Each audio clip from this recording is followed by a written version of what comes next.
This is Moa. She's 7 years old and has just started school.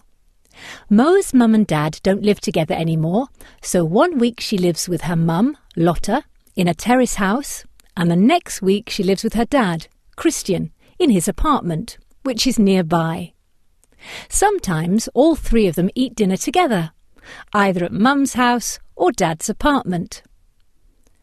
Moa has always been a very lively girl, a real free spirit, according to mum and dad. She loves joking around with her friends and climbing up trees at Gran and Grandad's place in the country. When she turned 6 years old, she got a BMX bike as a present from Dad. It's a special type of bicycle that you can do tricks with. Moa has already learnt a few cool tricks that she usually shows off to her friends. But Moa hasn't really been herself during the past year. She's been home from school and youth club several times due to fever and a sore throat. Quite often, she's been home for a whole week. Mum says that she's had tonsillitis, and every time they've had to go to the doctor, who has given Moa penicillin to take. These days, she also seems quite tired and weak during the day, and hardly ever uses her bike anymore. She's mostly in watching TV, and sometimes she falls asleep during the programme. She often complains that her throat feels thick. She's now sitting in the kitchen at Mum's, eating breakfast. Yoghurt with cereal and a cheese sandwich. But Mo is mostly just picking at her food and chewing really slowly. "But darling, you're eating so slowly. Are you feeling all right?" "My throat's really painful. I can't swallow." "Let me feel your forehead, darling." "Oh, you're boiling. You've definitely got a real fever. Open your mouth. Let's have a look at your throat." You're very red and swollen and have white dots on your throat. We must do something about this now. Oh, it's the 4th time this year that you've got this bad. You're staying home today, and I will too. I must call in and take the day off work. And I'll call a throat specialist who can examine you as soon as possible. Forget breakfast for now and go and lie down in your room while I fetch the thermometer so we can take your temperature. Moa goes to her room and lies down on her bed. She grabs her ragdoll Lisa, who's lying under her pillow. She got Lisa from Gran and Grandad, and she's a really good friend when Moa feels sick, sad and weak. Mum arrives with the thermometer, which soon shows that Moa has a temperature of 38.5. Mum carefully tucks Moa in and goes and fetches a glass of blackcurrant cordial. Moa then hears her walk into the hall and pick up the telephone. Moa's mum has called the hospital and made an appointment with an ENT doctor, who'll examine Moa. ENT stands for ear, nose and throat, and ENT doctors are experts at curing things like sore throats. Mum has now ordered a taxi to take them to the hospital. They're both sitting in the back seat when the taxi rolls away from the terrace house. Moa holds on tightly to her doll, Lisa, who's sitting on her lap. When they arrive at the hospital, they walk through a large glass door, down long corridors, and then take a ride in a big lift. Moa thinks that there are bright lights everywhere. Finally, they come to a room with green walls, where there are lots of people sitting down waiting. Most of them are browsing through magazines, and hardly anyone saying anything. From time to time, a nurse appears and calls out a name. Someone then gets up and walks off with her. Then the nurse comes in and calls out, "Moa Berggren." Moa and her mum then have to go with her into a smaller room next door. Moa sits down on a strange chair, and Mum sits on a normal chair beside her. The nurse says that the doctor will arrive shortly. After a while, the door opens and the doctor enters. He's got a beard, and Moa thinks that he's really tall. He smiles and says hello to Moa and introduces himself as Klaas. He introduces himself to Moa's mum and then sits down on a chair in front of Moa. She has to bend her head really far back in order to look at him. But then Klaas presses something on Moa's chair and swish! The chair shoots up almost like a lift, and suddenly Moa is just as high as Klaas. So, Moa, I understand that you've had a lot of pain in your throat lately, and also felt quite tired and weak. Yeah, and had a fever. We should take a look at you. Your ears look healthy. Your nose is a bit runny, isn't it? And now, let's have a little look at your throat. Klaas has a head torch on. He shines it into Moa's throat as he presses down her tongue with a small flat stick.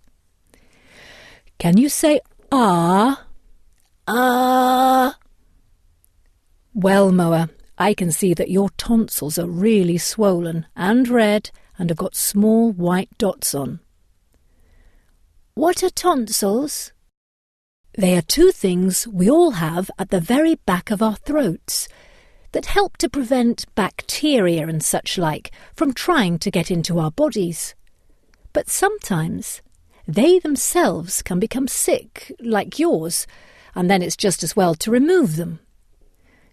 Yours are in such a bad condition that it's best to remove them completely. I'll now prescribe you penicillin that you can take at home so that you feel well soon. And then you can come back here so that we can remove your naughty tonsils. You'll be happy and fit as a fiddle again before you know it. Doesn't that sound good to you? Yeah, OK then. Moa has now been at home resting and taking her penicillin, and no longer has pain or fever. A few weeks have passed, and yesterday a letter from the hospital arrived saying that it's time for Moa's operation. When Mum and Moa left the hospital last time, they were given a lot of papers that Mum carefully read out to Moa. The papers describe what they need to think about before an operation. You must not eat anything during the last 6 hours before an operation, and must not drink anything during the last 2 hours. You're not even allowed to chew chewing gum, which Moa hardly ever does anyway.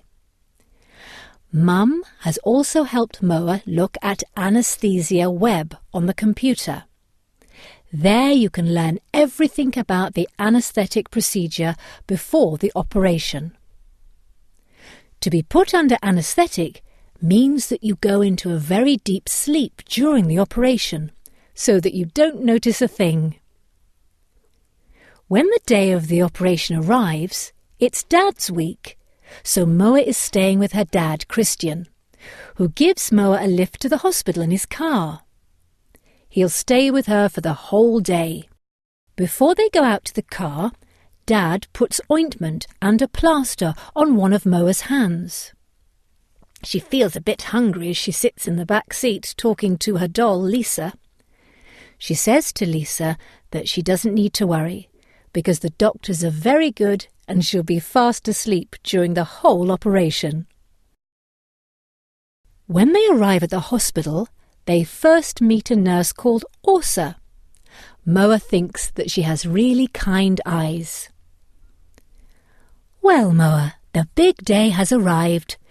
You're finally getting rid of your naughty tonsils that have made you feel sick so many times. That's good, isn't it? Yes, I guess.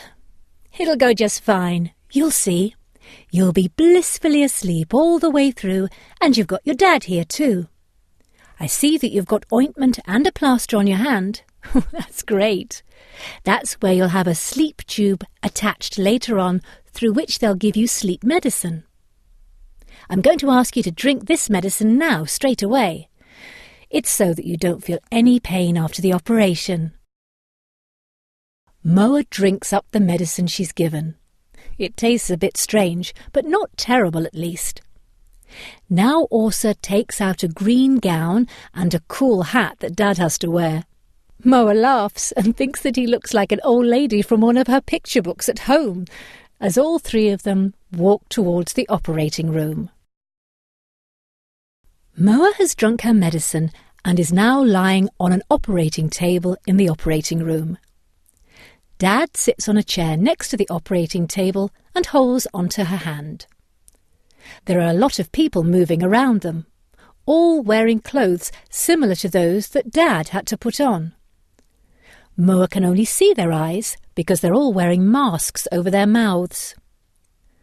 Sometimes she can hear the rattle of instruments in metal bowls, and there are a lot of machines, tubes and screens in the room. It's also very bright in there. This is an ECG machine. The doctors and nurses can see on the screen how the heart is beating. The screen is resting on a cabinet with many drawers for different things that may be needed in the operating room. Moa giggles a little when she thinks that it almost looks like an exciting space film she saw together with her dad a while ago. This is an anaesthetic machine.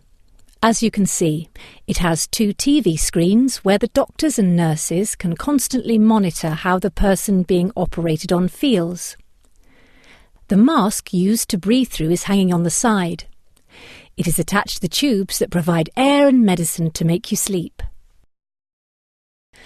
A nurse now leans over Moa and says in a friendly voice that she'll attach a sleep tube to Moa's hand where Dad put the ointment and plaster.